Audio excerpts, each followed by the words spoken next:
আন্তর্জাতিক মানবাধিকার সংস্থা হিউম্যান রাইটস ওয়াচের প্রতিবেদন বলছে, বাংলাদেশে ধর্মীয় সংখ্যালঘুদের বিরুদ্ধে সহিংসতা বেড়েছে। নারী ও কন্যা শিশুর ওপর লিঙ্গভিত্তিক সহিংসতার হার ঊর্ধ্বমুখী। বিচারহীনতার সংস্কৃতি এই সহিংসতাকে আরও উৎসাহিত করছে। মোহাম্মদ ইউনূস সরকারের বিরুদ্ধে যে বিষয়গুলো নিয়ে শেখ হাসিনা বারবার অভিযোগ করছিলেন, ঠিক সেই বিষয়গুলোই এখন উঠে এসেছে আন্তর্জাতিক প্রতিবেদনে। হিউম্যান রাইটস ওয়াচ কি সাবেক প্রধানমন্ত্রী শেখ হাসিনার দাবিকেই স্বীকৃতি দিল?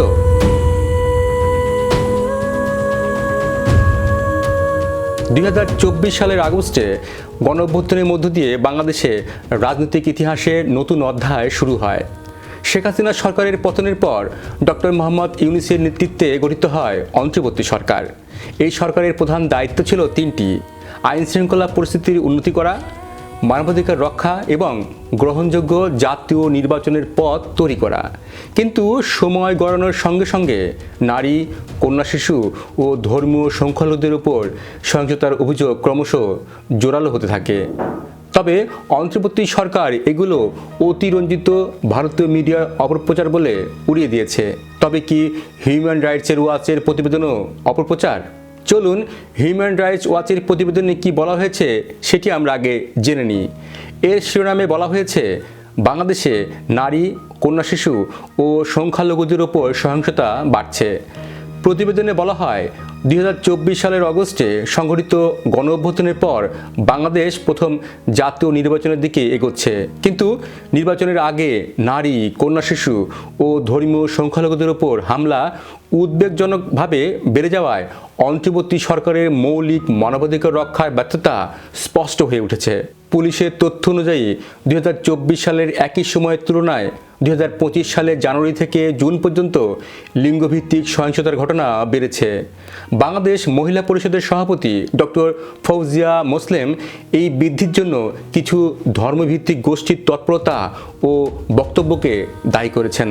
তার মতে, এই গোষ্ঠী নারীদের অবাধ চলাচল ও সমাজে অংশগ্রহণ সীমিত করতে চায়। 2025 সালের মে মাসে কট্টরপন্থী ধর্মীয় গোষ্ঠীগুলো লিঙ্গ সমতা ও নারী অধিকার উন্নয়নে অন্তর্বর্তী সরকারের উদ্যোগের বিরুদ্ধে বিক্ষোভ করে এবং এসব কার্যক্রমকে ইসলাম বিরোধী আখ্যা দিয়ে তা বন্ধের দাবি জানায়। এরপর থেকেই নারী ও কন্যা শিশুরা মৌখিক, শারীরিক ও ডিজিটাল নিপীড়নের শিকার হচ্ছে, যা ভয়ের পরিবেশ তৈরি করেছে এবং তাদের প্রতিবাদ করার ক্ষমতাও দুর্বল করেছে। একই সঙ্গে হিন্দু সংখ্যালঘুরাও সহিংসতার শিকার হচ্ছেন। গত ডিসেম্বর মাসে 27 বছর বয়সী পোশাক শ্রমিক দীপু চন্দ্র দাসকে ধর্ম অবমাননার অভিযোগে উন্মত্ত জনতা পিটিয়ে হত্যা করে।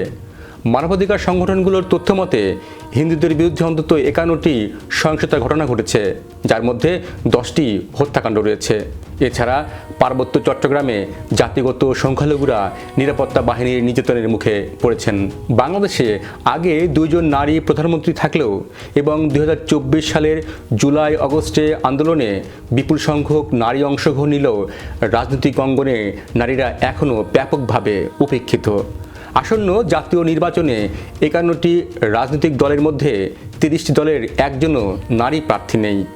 দেশের অন্যতম প্রধান রাজনৈতিক শক্তি জামাতে ইসলামী 276 জন প্রার্থীর মধ্যেও কোনো নারী নেই। প্রতিবেদনে বলা হয়, বাংলাদেশ সরকারের উচিত নারী বিষয়ক সংস্কার কমিশনের সুপারিশগুলো গুরুত্বের সঙ্গে বিবেচনা করা, বিশেষ করে সংসদে নারীর প্রতিনিধিত্ব বৃদ্ধি করা। একই সঙ্গে জাতিসংঘ নিরাপত্তা পরিষদের নারী শান্তি ও নিরাপত্তা কর্মসূচি বাস্তবায়ন, নারী বৈষম্য বিলোপ সনদ এবং আন্তর্জাতিক নাগরিক এবং রাজনৈতিক অধিকারের সনদের প্রতি রাষ্ট্রীয় দায়বদ্ধতা পালন করা জরুরি। পাশাপাশি সংবিধান অনুযায়ী ধর্মীয় ও জাতিগত সংখ্যালঘুদের সুরক্ষা নিশ্চিত করাও সরকারের দায়িত্ব। এতে আরও বলা হয়, এসব কোনো নতুন দাবি নয়।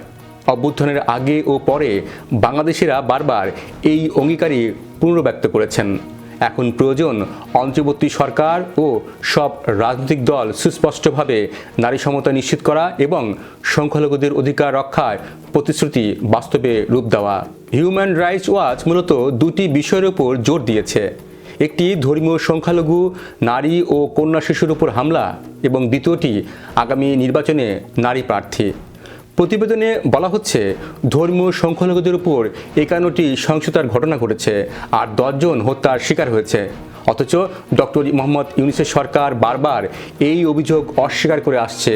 তারা বলছে ধর্মের কারণে কেউ হামলার শিকার হয়নি, সব ভারতীয় মিডিয়ার অপপ্রচার। আসন্ন জাতীয় নির্বাচনে 51টি রাজনৈতিক দলের মধ্যে 30টি দলেই একজনও নারী প্রার্থী নেই। জামাতে ইসলামী 276 জন প্রার্থীর মধ্যে কোনো নারী নেই।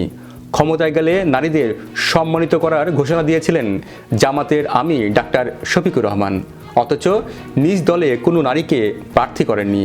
সেই দল ক্ষমতায় গেলে কিভাবে নারীদের সম্মানিত করবে? ঘরে বসিয়ে রেখে? সবচেয়ে বিস্ময়কর বিষয় হলো প্রায় 2 যুগ ধরে নারী প্রধানমন্ত্রী, নারী বিরোধী দলীয় নেত্রী থাকার পর এবার জন্য পুরো গণেশ উল্টে গেছে। প্রার্থীদের তালিকা দেখে মনে হওয়ার উপায় নেই যে বছরের পর বছর এই দেশ পরিচালনা করেছে নারী নেতৃত্ব। অন্তর্বর্তী সরকারের আমলে নারী, কন্যা শিশু ও সংখ্যালঘুদের উপর সহিংসতা বেড়েছে বলে বারবার অভিযোগ করেছেন সাবেক প্রধানমন্ত্রী শেখ হাসিনা। কিন্তু ঠিক তখনই প্রশ্ন তুলছে আন্তর্জাতিক মানবাধিকার সংস্থা হিউম্যান রাইটস ওয়াচ। তাহলে হিউম্যান রাইটস ওয়াচ কি শেখ হাসিনার দাবিকেই স্বীকৃতি দিল? হিউম্যান রাইটস ওয়াচ শেখ হাসিনার দাবিকে আনুষ্ঠানিকভাবে সঠিক বলে ঘোষণা করেনি, কিন্তু তারা এমন একটি বাস্তব চিত্র তুলে ধরেছে যা শেখ হাসিনার দাবিকে পুরোপুরি উড়িয়ে দেওয়া কঠিন হবে। আপনিও কি তাই মনে করেন? জানান আপনার মতামত। ভিডিওটি শেয়ার করুন, লাইক দিন, সম্ভব হলে আমাদের চ্যানেলটি সাবস্ক্রাইব করুন। আর এতক্ষণ আমাদের সঙ্গে থাকার জন্য ধন্যবাদ।